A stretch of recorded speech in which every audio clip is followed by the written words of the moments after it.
Terima kasih Anda masih bersama kami dan kita masih membahas mengenai pola asuh anak kinestetik. Oke, Bu Nefri, tadi kan sempat dijelaskan bahwa memang yang paling penting itu dari rumah sebelum nanti masuk ke sekolah gitu ya. Nah, mungkin kita lanjut lagi bagaimana sih sebenarnya orang tua ini harus mempersiapkan atau nanti setelah punya anak nih harus bagaimana cara treatment anak-anak kinestetik ini di rumah. Khusus untuk anak kinestetik kan mereka belajar dengan bergerak. Ketika mereka sudah dipuaskan di rumah, saat mereka akan belajar, mereka mengoptimalkan geraknya. Itu dengan apa dipuaskan di rumah? Dengan mainan atau? Iya, kalau zaman dulu gitu, anak-anak itu punya kesempatan untuk main di lapangan, main di kot, naik ke pohon dan lain sebagainya. Kalau sekarang tuh kebanyakan anak-anak tuh rapih di rumah, rumahnya bersih, bahkan rumput pun tidak ada karena di apartemen seperti itu, sehingga sensori mereka kurang terstimulasi, indera-indera mereka kurang terstimulasi. Dengan demikian ketika mereka ingin belajar, itu seharusnya kan seluruh indera itu kan dioptimalkan untuk dapat. Ini nggak dapat. Karena nggak dapat tidak berkembang. Ketika tidak berkembang, maka ketika mereka sekolah, ini yang kehausan masih. Mereka mencari. Terakumulasi di sana gitu ya? Iya. Jadi yang bisa dilakukan orang tua adalah biarkan anak-anak ini berkembang dari usia sampai 0 sampai dengan 6 tahun agar mereka bisa membentuk balok-balok perkembangan. Mungkin saya boleh sampaikan, ini adalah gambar dari balok perkembangan yang seharusnya akan dilewati oleh semua manusia. Mulai dari awal dia masih terbentuk zigot sampai dengan siap belajar di usia 6 tahun.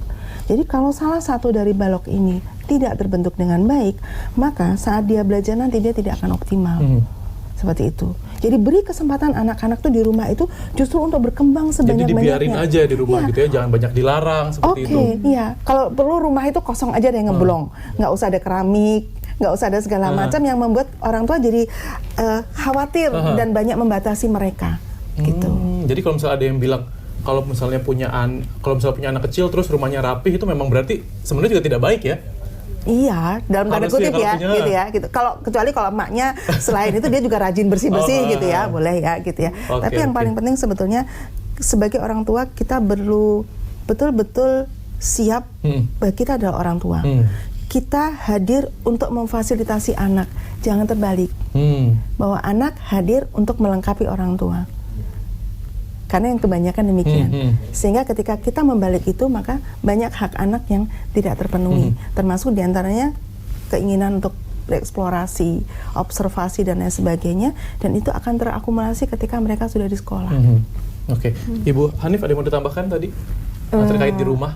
Yang terkait di rumah, memang tahap-tahap anak untuk berkembang memang sesuai dengan tahapannya. Nah, saya melihat bahwa ketika proses berkembangnya anak itu kan dari ketika sensori, kemudian dia tumbuh menjadi proses belajar itu kan dari sensori, kemudian ada short term memory, ada long term memory.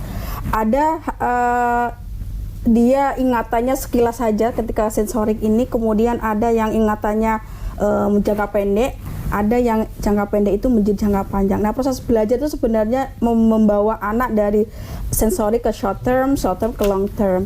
Belajar itu ya supaya diingat seterusnya.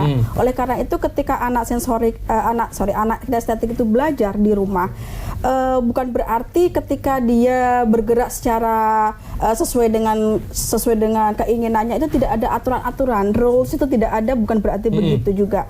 Artinya orang tua tetap mengajarkan boleh dan tidak boleh. Misalnya dia di rumah karena dia sedang belajar berantakan, dia akan diajarkan tanggung jawab bahwa boleh bermain, menggunakan ini, boleh beraktivitas di rumah, tapi tidak boleh ditinggal saja, habis itu dirapikan. Mana yang boleh dan mana tidak boleh. Tetap ada aturannya. Jadi ketika anak belajar dengan mengeksplorasi kegiatan fisiknya, itu juga ada batas-batas yang tidak boleh dilakukan yang memang itu berkaitan dengan etika. Misalnya bagian mana yang tidak boleh dia secara mudah sentuh ke orang tuanya, kepala orang tua, apa ketika dia bermain. Sebenarnya ada etika yang perlu ditekankan ketika anak kinestetik itu belajar juga. Jadi bukan berarti ketika dia menggunakan fisiknya untuk bermain, untuk bereksplorasi. Saya sepakat itu dianjurkan, orang tua membantu untuk mengelaborasi tumbuh kembang anak itu, tetapi di sisi-sisi tertentu harus ada aturan. Oh, ini tidak boleh begitu aja, nanti bahaya kalau menendang kencang nanti kaca pecah dan sebagainya. Tetap ada, disitulah bimbingan orang tua, Mas. Jadi dia belajar, dia mendapat bimbingan mana boleh, mana tidak boleh, ada aturan sehingga dia tidak liar. Oleh karena itu saya punya pengalaman teman saya, dia tidak berani ke tempat saya, Mbak, maaf saya tidak saya bawa anak-anak, nanti anak-anak saya bagaimana gitu, anak-anak saya kan tahu sendiri ngerepoti, karena memang saya melihat bahwa mana yang boleh, mana yang tidak boleh itu harus juga dikenalkan kepada anak-anak kinestetik sehingga dia bisa belajar tapi dia sopan juga gitu. Oke, baik, terima kasih Ibu Hanif. Ibu boleh ditambahkan sedikit? Boleh. Oke, baik. Seperti yang saya sampaikan tadi dan ditambahkan oleh Bu Hanif, bahwa betul kita perlu tahu dan mengajarkan batasan pada anak, tapi kita perlu pastikan bahwa setiap perkembangan itu sesuai dengan usianya. Kalau usia 1 tahun 2 tahun dilarang, itu kurang tepat, ya. Tapi kalau sudah mereka 2 tahun ke atas, di mana mereka sudah mengerti tentang kata boleh dan tidak, maka kita bisa mulai memberikan aturan boleh dan tidak. Usia 5 tahun kita boleh tegas gitu sama mereka gitu. Nah, itu bertahap seperti itu, karena sekali lagi ada masa di mana mereka belum penuh bisa berpikir untuk menentukan.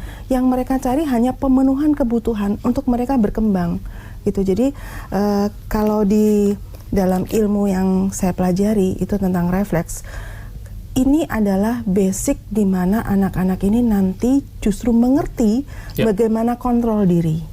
Seperti itu. Oke, baik, kalau begitu secara garis bawah mungkin ini adalah peran tadi orang tua dan juga guru juga ya, harus sama-sama paham agar nantinya anak-anak dengan kinestetik ini bisa lebih maksimal.